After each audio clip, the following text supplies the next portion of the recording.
안녕하세요, 스피서입니다. 오늘은 조금 새로운 영상을 찍어볼까 하는데요. 골든스테이트 워리어스 이번 시즌 시작하고 여태까지는 문제가 많죠. 그래서 이번 영상에서는 제 생각을 한번 말씀드려볼까 합니다. 시즌 시작하고 워리어스의 처음 두 경기를 보고 느낀 점은 워리어스는 이제 스타일을 아예 처음부터 바꿔야 된다고 생각을 해요. 물론 드래먼드 그린이 빠져서 이 워리어스의 시스템에 중요한 선수가 빠졌기 때문에 시스템이 잘 안 돌아가는 것도 있습니다. 저는 그냥 농구를 좋아하는 일반인이고, 스티브 커는 현재 NBA 감독이면서 파이널 5번, 우승을 3번 한 감독이기 때문에 당연히 스티브 커가 나중에 잘 알아서 할 거라고 생각을 합니다. 알아서 잘 하겠지만 저는 워리어스가 다음 경기부터 당장 시스템을 바꿔야 된다고 생각을 하거든요. 스티브 커가 감독이 되고 여태까지의 이력서는 참 좋습니다. 하지만 우리가 알지 못하는 게 있죠. 선수들이 좋을 때는 이 스티브 커가 여태까지 엄청나게 강팀을 만들어서 우승을 했지만, 선수들이 안 좋을 때 어떤 모습을 보였냐, 명장 감독이라고 불리는 감독들, 이 에릭 스포스트라, 그레그 포포비치, 이번 시즌 NBA 단장들이 뽑은 감독 1위, 2위죠. 이 감독들은 선수들이 엄청 좋지 않아도 그 안 좋은 선수들의 능력을 최대치로 끌어올려서 팀을 좋게 만들어요. 그래서 3자가 봤을 때 저 팀은 선수들은 좀 그래도 별로인 것 같은데 저 감독이 할 수 있는 거, 저 선수들이 할 수 있는 거 다 하고 있구나 라는 생각이 들게 하죠. 그런데 워리어스 작년에 어땠습니까? 케빈 듀란트는 브루클린 네츠로 갔고, 스테판 커리와 클레이 탐슨은 부상으로 빠졌고, 디안젤로 러셀이 있었는데 이 러셀을 보내고 앤드루 위긴스를 데리고 왔죠. 작년에 워리어스 팀 생각해보면 약팀이 맞아요. 그런데 우리가 워리어스의 경기를 보면서 보통 어떤 생각을 했습니까? 뭐 사람마다 다르겠지만 저 같은 경우에는 워리어스 이번 시즌 할 수 있는 게 없겠다, 저는 이렇게 생각을 했거든요. 워리어스 보면서 와, 저 팀으로 저렇게 하네? 그런 생각은 들지 않았습니다. 워리어스는 부상이니까 1년 쉬고 다음 시즌에 잘 해보자 라고 생각을 했었겠죠. 그런데 이번 시즌 클레이 탐슨이 또 부상을 당하면서 전력이 다시 약해졌죠. 그래서 스티브 커가 상대적으로 강팀이 아닌 약팀으로 평가를 받을 때 어떻게 팀을 잘 굴리는지 그거를 본 적이 없어요. 그래서 이번 시즌에 그걸 봐야 하는데, 이번 시즌에 저는 스테판 커리가 할 수 있는 게 많지가 않고 혼자서 다 해야 되다 보니까 원래 하던 워리어스의 모션 오펜스를 조금 줄이고 다른 작전을 짜야 한다고 생각합니다. 드래먼드 그린이 복귀하면 수비는 무조건 좋아지고, 볼 스크린과 오프볼 스크린 다 잘 걸어주고, 그리고 하이포스트와 로우포스트에서 공을 잡고 패스도 잘 뿌려주겠죠. 그런데 드래먼드 그린은 득점을 하면서 팀을 캐리하는 선수는 아니죠. 그리고 클레이 탐슨이 빠졌고 켈리 우브레와 앤드루 위긴스를 믿고 가야 되는데 이 두 선수가 3점을 잘 쏘는 선수는 아니에요. 스티브 커가 좋아하는 모션 오펜스는 이론적으로는 굉장히 좋습니다. 정말 이 현대 농구에 딱 맞는 농구라고 볼 수가 있어요. 그런데 그 이론은 팀원들이 다 어느 정도 다 잘 할 때 되는 거예요. 워리어스가 2017년, 2018년에 우승을 할 때는 세계 최고의 선수 중 한 명, 케빈 듀란트가 있었죠. 그 당시에 케빈 듀란트는 르브론 제임스와 함께 리그에서 첫 번째나 두 번째로 잘하는 선수로 평가를 받던 선수였어요. 이 케빈 듀란트 얘기가 나오면 워리어스는 2015년에도 우승을 했는데 라고 생각하시는 분들이 계시더라고요. 그런데 워리어스의 2015년 로스터 굉장히 좋았습니다. 피닉스 선즈 시절부터 벤치에서 나와서 잘 해주던 리안드로 바보사 있었고, 그리고 득점을 잘 해주던 해리슨 반즈도 있었고, 2015년 시즌은 아니었지만 그 전에 올스타와 올 NBA에 뽑혔었던 앤드루 보것도 있고, 그리고 안드레 이고달라, 이 선수도 예전에 올스타에 뽑혔었고 2015년 파이널 MVP를 받았던 선수죠. 그리고 빅맨 데이비드 리도 올스타 2번, 올 NBA에도 뽑혔었습니다. 데이비드 리가 올스타에 7, 8년 전에 뽑힌 게 아니고 2015년에 우승을 했는데 2년 전인 2013년에 올스타에 뽑혔었어요. 그리고 포텐셜은 엄청 높고 IQ도 높았지만 부상 때문에 커리어가 아쉬웠던 숀 리빙스톤도 있었죠. 그 당시 이 워리어스의 벤치 뎁스는 엄청났었습니다. 그런데 지금 워리어스의 로스터는 어떤가요? 이번 시즌 올스타에 뽑힐만 한 선수이거나 예전에 올스타에 뽑혔던 선수는 스테판 커리밖에 없습니다. 특히 워리어스의 벤치 멤버들은 예전 워리어스하고는 아주 뎁스 차이가 많이 나요. 워리어스는 스테판 커리로 공격을 시작할 때 이 웨지를 굉장히 많이 이용을 했죠. 그런데 지금 현 멤버로는 그걸 하기가 쉽지가 않죠. 예전같이 슈터를 열어주도록 오프볼 스크린도 그것도 지금은 별로 효과가 별로 없어요.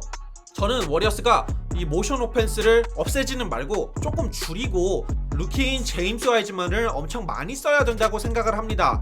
루키한테 많은 것을 기대하는 거라 조금 힘들기는 하지만 어차피 워리어스는 제임스 와이즈만을 키워야 하고 처음 2경기 잘했잖아요. 그래서 많은 팀들이 쓰는 원투펀치 스테판 커리와 제임스 와이즈만 원투펀치를 써야 된다고 생각을 합니다.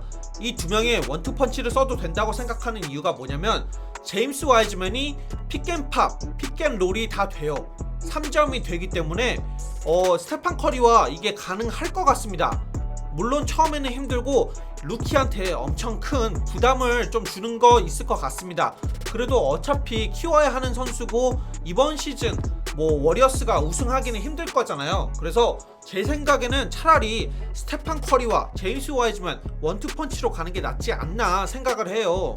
제임스 와이즈만 1경기 19득점, 2경기 18득점, 3점도 여태까지 5개를 쏴서 4개를 넣었어요. 80%를 쐈는데 물론 계속 이렇게 잘 쏠 수는 없겠죠. 그래도 30% 중반 이상만 쏴주면 이 픽앤팝, 픽앤롤 하는 거 좋을 거라고 생각합니다. 그리고 제가 제임스 와이즈만을 이 세컨드 옵션으로 썼으면 하는 이유가 이 제임스 와이즈만의 자신감 때문이에요. 저는 이 제임스 와이즈만의 첫 경기를 보고 놀랐던 게 제임스 와이즈만이 그 경기에 한 10번 정도 공을 달라고 손을 들더라고요. 이 NBA 2K 게임을 해보신 분들은 아실 건데요. 공을 달라고 손을 들면 공을 줄 수도 있어요. 물론 선수가 잘하고 팀원들이 선수를 믿으면 공을 주겠죠. 그런데 만약에 실력은 안 되고 공을 줄 상황이 아닌데 그냥 공을 달라고 하면은 케미스트리, 그런 평가 이런 것들이 떨어지죠. 그런데 제임스 와이즈만은 루키가 처음부터 그렇게 공을 달라고 하는 거에 조금 놀랐습니다. 저는 루키가 첫 경기에 그렇게 공을 달라고 하는 모습은 별로 못 봤거든요. 이게 자신감으로 연결이 될지 아니면 그냥 공을 가지고 싶은 욕심이 될지는 모르겠지만 일단 자신감은 있어서 굉장히 보기가 좋습니다. 그리고 잘 움직이고 몸은 큰데 스킬도 좋아 보여요. 원래는 워리어스가 이번 시즌 앤드루 위긴스하고 켈리 우브레 주니어를 많이 쓰려고 했을 거예요. 물론 이제 2경기 했고 원래 이 정도로 못하는 선수들은 아니기 때문에 폼이 조금 올라올 거라고 생각을 해요. 하지만 오늘 이 2명 야투 28번 던져서 7개밖에 못 넣었습니다. 켈리 우브레 주니어는 원래 득점을 괜찮게 하는 선수이기는 한데 이 농구 IQ가 높은 선수는 아니에요. 그런데 워리어스 스티브 커는 이 똑똑한 스마트 바스켓볼을 하기를 원하죠. 그래서 아직은 이 켈리 우브레 주니어가 적응을 못한 게 아닐까 저는 그렇게 생각하고 있습니다. 물론 적응을 한다고 해서 켈리 우브레 주니어가 갑자기 올스타급이 되지는 않겠죠. 켈리 우브레 주니어 영입을 위해서 워리어스의 구단주가 사치세까지 약 80밀리언 달러, 약 880억을 낸 걸로 알고 있는데 처음 2경기 보고 이 구단주는 속이 터지고 있지 않을까요? 제가 여태까지 워리어스의 로스터 다른 팀원들이 좀 못한다고 얘기를 했는데 스테판 커리도 솔직히 이 처음 2경기 폼이 안 좋습니다. 팀원들이 다 못하는데 어떻게 잘하냐 라고 생각을 하실 수도 있을 것 같은데 물론 어시스트 같은 거 3점 어시스트 특히 이 워리어스가 굉장히 많이 놓쳤죠.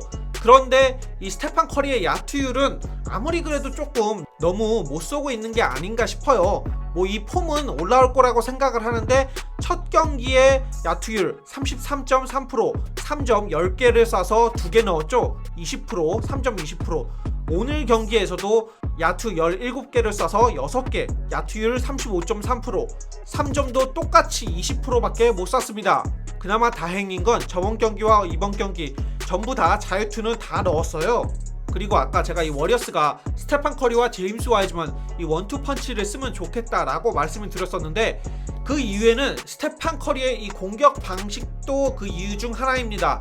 스테판 커리가 뭐 제임스 하든이나 카이리 어빙처럼 그냥 공 주고 너 아이솔레이션 해, 이거를 경기 내내 시킬 수 있는 선수가 아니죠. 한 경기에 뭐 4-5번 이렇게는 할 수가 있지만 계속 할 수는 없습니다.